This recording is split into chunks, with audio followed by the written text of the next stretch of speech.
the very, very beginning in 1988, it was actually kind of difficult to do all this because, first of all, I had to buy all these globes.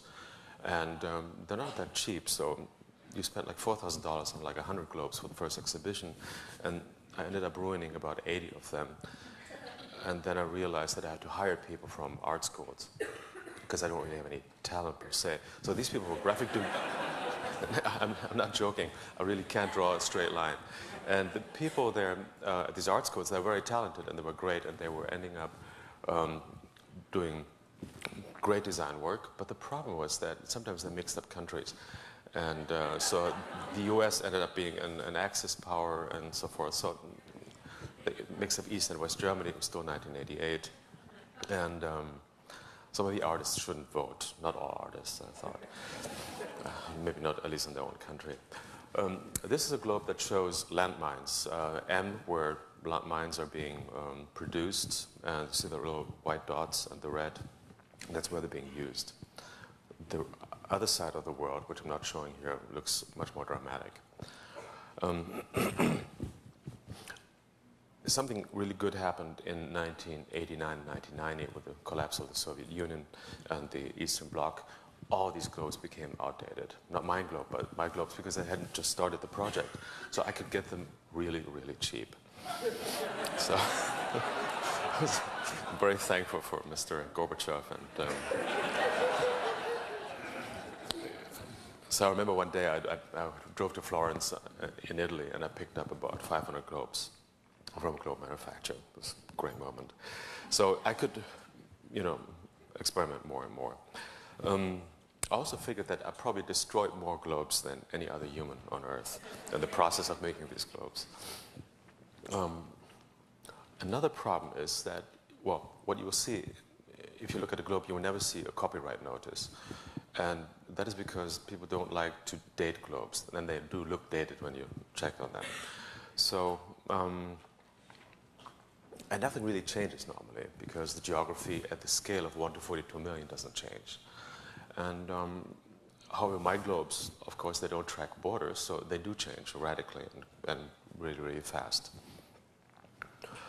And this one, for instance, is outdated. This is still on my website, and I get a lot of mail. It's like Canada does not have death penalty anymore. But this was done in 1989, and there was a death penalty. And of course, now South America also has changed. Actually, I've been tracking a lot of changes, and a lot of changes have been really very positive, especially when it comes to death penalty and things like that. But there is a problem with data collection and data distribution. The data collection that goes through the channels that I'm using was like from like magazines, newspapers. I use the UN a lot, the World Resources Institute and whatnot. But there's a lag of the time that it takes between the data collection and the analysis and then the presentation. So essentially, whenever I show something, it's outdated. You see life expectancy, kind of accurate at this moment. This is what it was maybe 2 years earlier. And that's also a different rendering of the same subject. Much more simple, but maybe more clear and easier to read.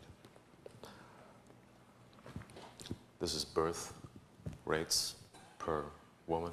And here, it's kind of a little bit illegal. So the larger the number, it means also larger physically, or the higher the number, that's all the same thing. So larger numbers are bigger here automatically. But it shows where population growth is occurring, or at least where births are happening. The survival rate is not that great in all these countries. This is the, I guess, the Asian version of it. Some globes are really easy to make because I just like cut something into it. I use them as a bar chart. Like this one, it shows freshwater reserves, and you kind of get an idea. If you assume that the whole thing is the water on Earth, then what is white is actually fresh water. What's blue is what's in ice caps, and so on. Same technique of presenting the data I've used here. That's the population bubble. And since this was done very early on, there's this red line. I didn't write down what it was supposed to mean, so I have no idea.